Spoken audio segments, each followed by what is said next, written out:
सफेद परी, जल्दी से मुझे बताओ तुम्हारी बेटी कहाँ है? उसके बालों में जो शक्ति है वो मुझे चाहिए। काली परी, मेरी बेटी अब इस दुनिया में नहीं रही। झूठ, तुम झूठ बोल रही हो। तुम मुझे बेवकूफ नहीं बना सकती, समझी? कनीजो, ढूंढ निकालो उस लड़की को। जो हुक्म काली परी साहिबा। ये कहानी है एक सफेद परी और उसकी बेटी की, जिसके सोने के बालों में एक ऐसी जादुई शक्ति थी जो अगर काली परी के हाथ लग जाती तो उसकी शक्तियां कई गुना ज्यादा बन जाती और वह दुनिया की सबसे बड़ी शक्तिशाली परी बन सकती थी। पहले ही सब परियां काली परी के अत्याचारों से तंग आ चुकी थी। सफेद परी ने काली परी से बचाने के लिए अपनी बेटी को पृथ्वी में एक घर के बाहर छोड़ दिया था। वो घर रूपा और उसके पति का था, जिनकी अपनी कोई संतान नहीं थी। रात के समय बाहर से बच्चे के रोने की आवाज सुनाई दी तो रूपा बोली, कौन रो रहा है? रूपा जल्दी से बाहर जाकर देखती है एक छोटी सी लड़की जिसके बाल सोने के थे दरवाजे के पास बैठी होती है। अरे कौन हो तुम? और यहाँ अकेली क्या कर रही हो? क्यों रो रही हो? मुझे कुछ नहीं पता। रो मत बेटी, अंदर आओ मेरे साथ। रूपा उस सफेद परी की बेटी को अंदर ले जाती है और उसको भोजन देती है। दूसरी तरफ काली परी की कनीजें नन्ही परी को ढूंढ रही होती हैं। तुम सब नक्कमी हो। मुझे नहीं लगता सफेद परी की बेटी मर गई है, वो जिंदा है। जाओ और सफेद परी को बंदी बनाकर लेकर आओ। देखती हूँ कैसे पता नहीं बताती अपनी बेटी का। काली परी सफेद परी की सारी शक्तियां ले लेती है, लेकिन सफेद परी अपनी बेटी का पता नहीं बताती। मैंने आपसे कहा है, मेरी बेटी अब इस दुनिया में नहीं है। आपको मेरी बात का विश्वास क्यों नहीं हो रहा? इसलिए कि तुम झूठ बोल रही हो। परी लोक में सब परियां काली परी से डरती थीं और किसी की भी इतनी हिम्मत नहीं थी कि वो सफेद परी का साथ दे सके। दूसरी तरफ रूपा और उसका पति सफेद परी की बेटी का नाम सोना रख देते हैं। सोना बहुत खूबसूरत थी। रूपा और उसका पति मकेश सोना से बहुत प्यार करने लगे।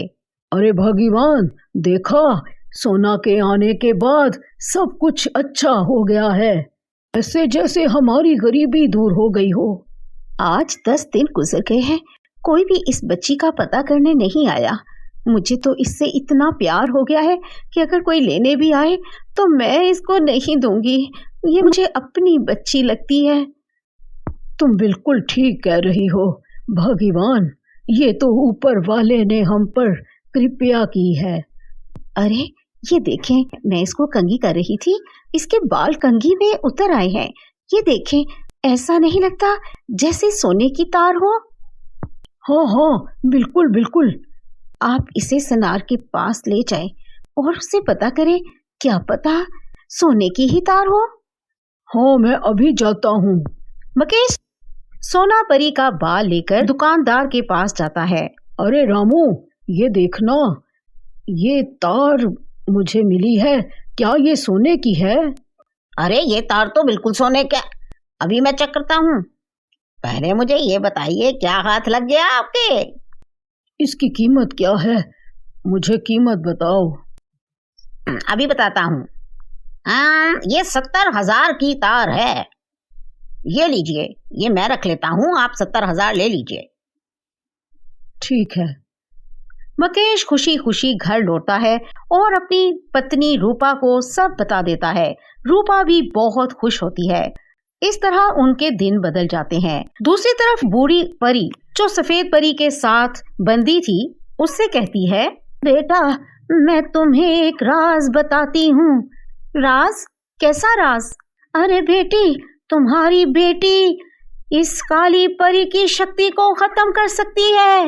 मेरी बेटी, उसके बाल काट दे, परीलोक की सब परियां आजाद हो जाएंगी। क्या सच कह रही हैं? लेकिन उस तक पहुंचूंगी कैसे? काली परी मुझे देख लेगी जाते हुए। तुम उसी के साथ जाओ, काली परी को बताओ कि तुम्हारी बेटी जिंदा है और तुम उससे शक्ति हासिल कर सकती हो। तुम कहना कि परियों के लिए मैं ये बलि दे रही हूँ, अपनी बेटी की शक्ति तुम्हें दे रही हूँ। फिर तुम अपनी बेटी से इसके बाल कटवा देना। काली परी के बाल कटते ही सब परियां और मैं भी आजाद हो जाऊंगी और हमें शक्तियां भी वापस मिल जाएंगी। मैं आपको अपनी बेटी के पास लेके चलती हूँ।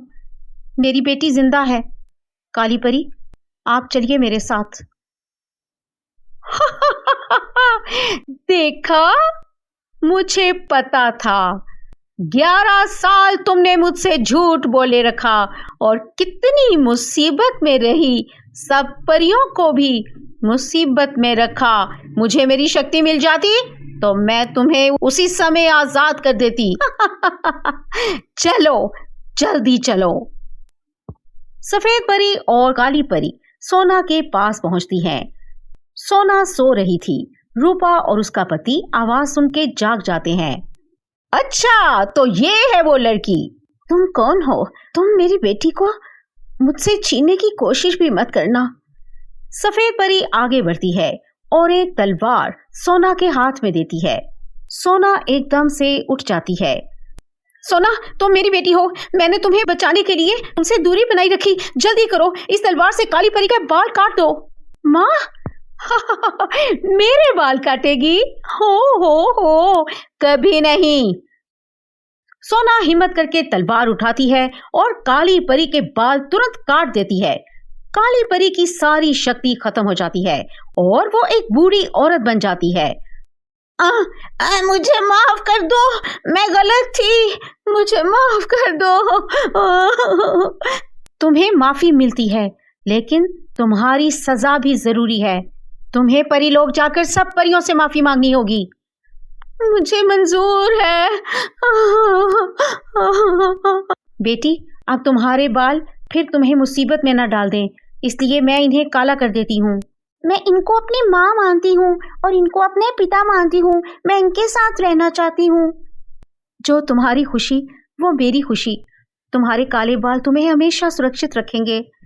सोना के बाल काले हो जाते हैं और वो अपनी माँ रूपा के साथ हमेशा खुश रहती है। इस तरह सफेद परी काली परी को लेकर परीलोक में वापस चली जाती है और सोना रूपा और मकेश के साथ हंसी खुशी रहने लगती है। तो दोस्तों, इस कहानी से हमें ये सीख मिलती है कि हमेशा सैक्रिफाइस हमारे रिश्ते और जिंदगी को मजबूत बनाते हैं और बुरी नीयत का अंजाम हमेशा बुरा होता है। इसी तरह की और कहानियों के लिए सब्सक्राइब करें हमारा चैनल पीके टून स्टोरीज।